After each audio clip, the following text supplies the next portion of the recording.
რა გავლენას მოახდენს ასეთი მოვლენები, ასეთი ეფექტური სპეცოპერაციები თავად რუსეთის ტერიტორიაზე, მოლაპარაკებების იმ პროცესზე, რომლის დაწყების მცდელობაც აშკარად არის. რაც არ უნდა ვილაპარაკოთ, რომ რუსეთი იმიტაციას ცდილობს ტრამპის ზეწოლის და მთელი მათ შორის შინელების, ასე ვთქვათ, მინიშნებების კვალობაზე რუსეთი უბრალოდ ამას იგნორირებას ვერ გაუწევს.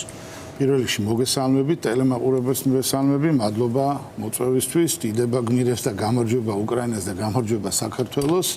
მე მგონი ძალიან მნიშვნელოვანი დღე იყო დღეს ამ უკვე რამდენიმე წლიანი ომის მსვლელობისას. ხვალ არის მართლა ძალიან მნიშვნელოვანი მოლაპარაკებები.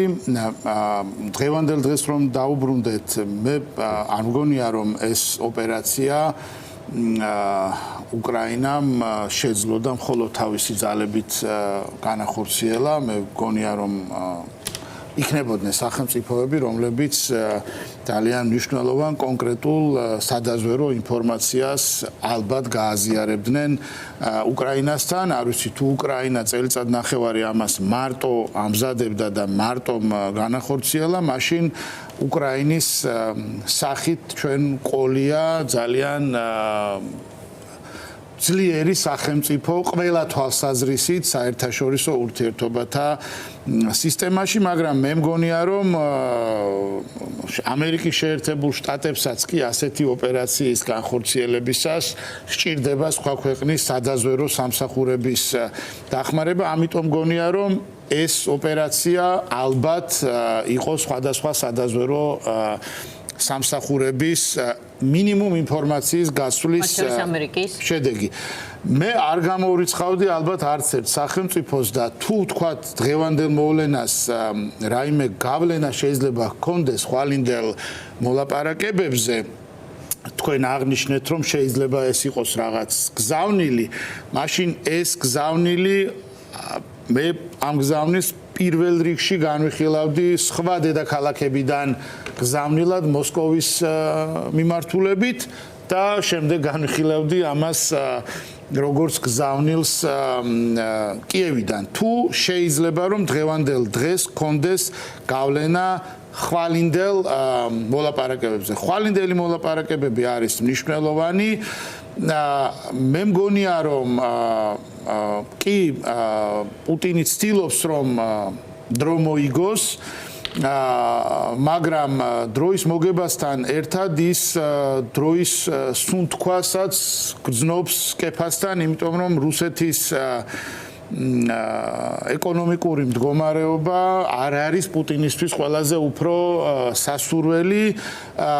ეს კრიზისი, რომელიც შეიძლება არ ვიცი ხა სახელს რას დავარქმევთ, კრიზისს დავარქმევთ თუ სხვა სახელდებას მივცემთ, ყოველ შემთხვევაში პრობლემები, რომელიც არის რუსეთის ეკონომიკაში, თუ აქამდე ისინი ამას მალავდნენ, ახლა ის არ იმალება და რუსეთის ფედერაციის მთავრობის სხვადასხვა მაღალი თანამდებობის პირის მხრიდან უკვე არის საუბარი იმ პრობლემებზე, რომელიც დაგროვდა დიდწილად ომის გამო რუსეთის ეკონომიკაში. რამდენი ხანი გაძლებს კიდევ ამ რეჟიმში რუსული ეკონომიკა, ეს პუტინმაც არ იცის, იმიტომ რომ ეკონომიკა არ არის მაინც და მაინც ზუსტი მეცნიერება და რა მომენტში რა მოხდება ამის გათვლა რთულია. კი, ერთი მხრივ პუტინი ცდილობს დრო მოიგოს, მაგრამ მეორე მხრივ ის დროს აგებს და ეს აი ეკონომიკურ პრობლემებთან არის დაკავშირებული. მე მგონი რაც პუტინს სურს მიიღოს აი 4 ოლქის რუსეთის ფედერაციის ფარგლებში აღიარება. მე ვფიქრობ რომ ის ამაზეც დათანხმდება, ამაზეც თანახმა იქნება. ეს ძალიან შორს არის იმისგან, რა მიზნებითაც მან სრულმასშტაბიანი სამხედრო ოპერაცია დაიწყო. დიახ, 3 დღე სად არისო, ხალხი ძიობს დღეს, ასე ვთქვათ, ხუბლად. კიევი ადგილზეა, უკრაინა უფრო მილიტარიზებულია, აქეთ გამოჩნდა როგორი მილიტარიზებულიც არის. დღევანდელ ოპერაციას საერთაშორისო მედია უწოდებს ყველაზე წარმატებულ ოპერაციას ოპერაციას მთელი ომის განმავლობაში უკრაინის მხრიდან ჩატარებულს, უკრაინის მიერ ჩატარებულ ყველაზე წარმატებულ ოპერაციას. მოლაპარაკებების წინ. თქვენ შეიძლება მეორე მსოფლიო ომის შემდეგაც ყველაზე წარმატებული სამხედრო ოპერაცია იყოს. არ ვიცი, მოსადის პეიჯერები გადაფარა. მოსადის პეიჯერი მარტივი რაღაცა, ეს გაცილებით რთული ამბავია. მოსადის პეიჯერი ძალიან ლოკალური შედეგი ძალიან ხო, ახლა რამდენ 100 კილომეტრში ხდება და აქ საუბარი არის ამურში დაარტყესოდეს ამური სტრატეგიულ სიღრმეზეა. სტრატეგიულ სიღრმეში დაარტყეს რუსეთს, ამაზეა საუბარი. სტრატეგიულ სიღრმეში და თან 1/13 გაუნადგურეს. ეხლა თან რასაც ამბობენ, ანუ ალბათ კიდევ რას არ ამბობენ, ხო? ეხლა რასაც ამბობენ, როგორ მოხდა ეს, ხო? ანუ დრონები როგორ შევიდა და ეს ვინ მოიგონა საერთოდ რაღაც ასაწყობის სახლებით რაღაცი. ეხლა ეს რაც ვიცით, მე დარწმუნებული ვარ, რომ იმის მაგას ვინ მოყვება ასეთი ოპერაცია, რა ვიცით, რომ ხვალ კიდე არ აქვს დაგეგმილი. ამას ვინ მოყვება სინამდვილეში კიდე რა აქვს, ხო გაკეთებული არა? ამაზე ფილმები ეხლა თუ ვინმე შხუ აქვს, უნდა წერდეს იმას სცენარს, რომ შემდეგ წერს ეს უკვე იქნებოდა დიდი ისა, ხო? მე ისე კითხვა მინდა, ბატონგია, ესე იგი, შეფასებები გენერალი ბენჰოჯესი მაგალითად წერს, რომ ქონია კარტები ხელშიო ზელენსკის. პოლიტიკური მოლაპარაკებების წინ, რომ ნახოთ ახლა რომელი მხარეა წელგამართული ხვალ სტამბოლში. მიუხედავად იმისა, რომ ჩვენ ბრუტალური დაბომბვები ვნახეთ მშვიდობიანი მოსახლეობის რუსეთის მხრიდან, ხომ? არაფერი მსგავსი არ უქნია უკრაინას. მშვიდობიანი მოსახლეობა არ მოუღია სამიზნეში, მან ამოიღო სტრატეგიული ობიექტები და მიაღწია ზიანს ხომ მტრისთვის და მიაღწია შედეგს. აი რომ ვნახოთ ხვალ პოლიტიკურ მოლაპარაკებებში რას ცვლის ეს? სევამბობ, აქ მნიშვნელობა აქვს ალბათ იმას, ეს ოპერაცია როგორ განხორციელდა, ამ ოპერაციის განხორციელებაში უკრაინასთან ერთად კიდევ რომელი სახელმწიფოების სპეციალური სამსახურები იყო ჩართული. ამიტომ გონია რომ რუსეთმა შეიძლება ეს არ იცოდეს და ეს მით უარესი რუსეთისთვის, იმიტომ რომ ეჭვი შეიძლება იყოს ბევრზე და ეს როცა ასეთი ეჭვები არის, ეჭვები რომ ღრნის შიგნიდან ეს არ არის ხოლმე ყველაზე უფრო კარგი მდგომარეობა, ხო? მაგალითად შეერთებული შტატების მონაწილეობა როგორი იყო, ვთქვათ, ან როდესაც ლაპარაკია იმაზე. ისინი რომ შეერთებულ შტატებზე ეჭვს მიიტანენ, ხო ვიცით, მაგრამ შეიძლება სულ არ მონაწილეობდნენ, ხო? მაგრამ ერთი რაღაც მინდა გავიხსენო, ჩვენ როდესაც ვუყურებდით რაღაც ეტაპზე, მაშინ არ იყო ტრამპის და ზელენსკის ურთიერთობა კარგი, რბილად რომ ვთქვათ, ზუსტად სადაზვერვო ინფორმაციაზე წვდომა შეუწყვიტეს გახსოვთ მაშინ და მან ძალიან მძიმე შედეგები მოიტანა უკრაინისთვის იმ პერიოდში.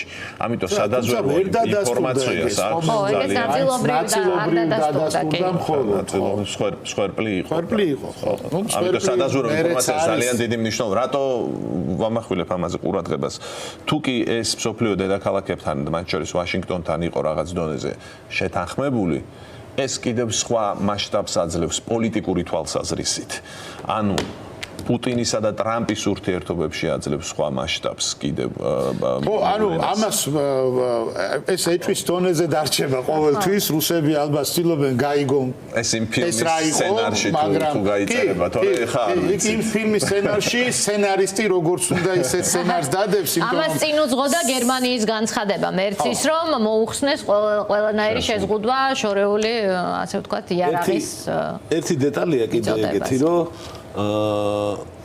წელიწადი 6 თვე და 9 დღეო თუ რაღაც კონკრეტული ესე დააზუსტეს და ეს ჯდება იმ პერიოდში, ანუ ამ ოპერაციაზე მუშაობა რო დაიწყეს, ამ მუშაობის პროცესში ჩაატარეს კიდევ ერთი ოპერაცია, გახსენებთ ასეთი დიდი, ეს იყო კურსკში შეჭრა.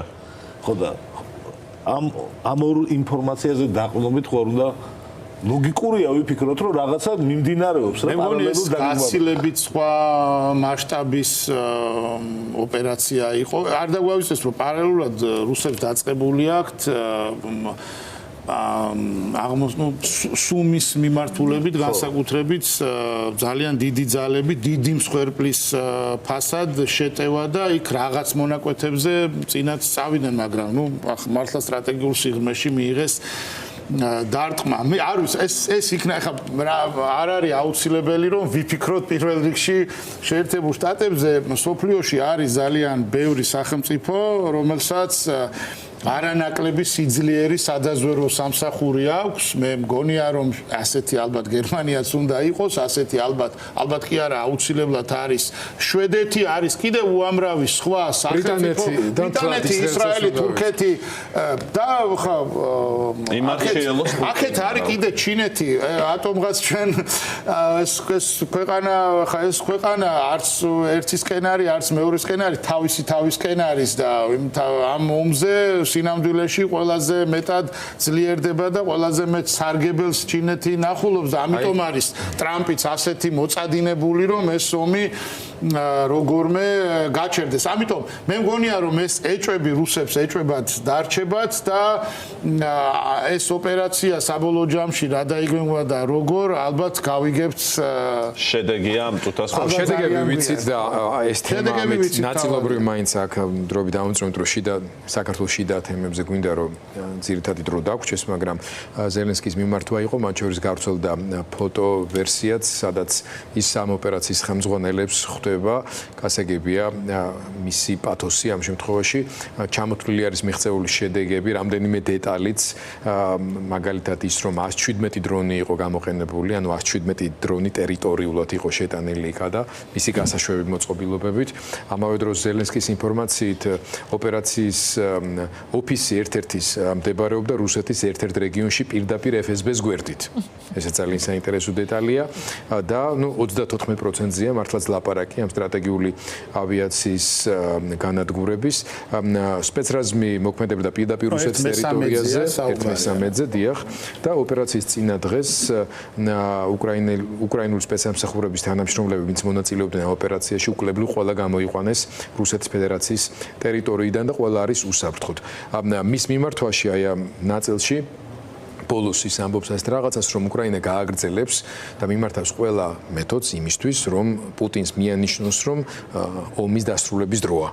რადგან რუსეთმა დაიწყო ეს ომი და პუტინს საბეს შეუძლია რომ ეს დაასრულოს და რაც უფრო მეტი დრო გავა, უფრო მეტ ფასს გადაიხდის. ეს ძალიან მნიშვნელოვანი განცხადებებია თავისთავად და ნახოთ როგორ გამვითარდება ეს მოვლენები, როგორ იქნება პასუხი, ახლა მთავარი კითხვა და მოლოდინი ამაში მდგომარეობს, მაგრამ ფაქტია რომ პოტენციალი პასუხის გაცემის სულ უფრო უმცირდება რუსეთს.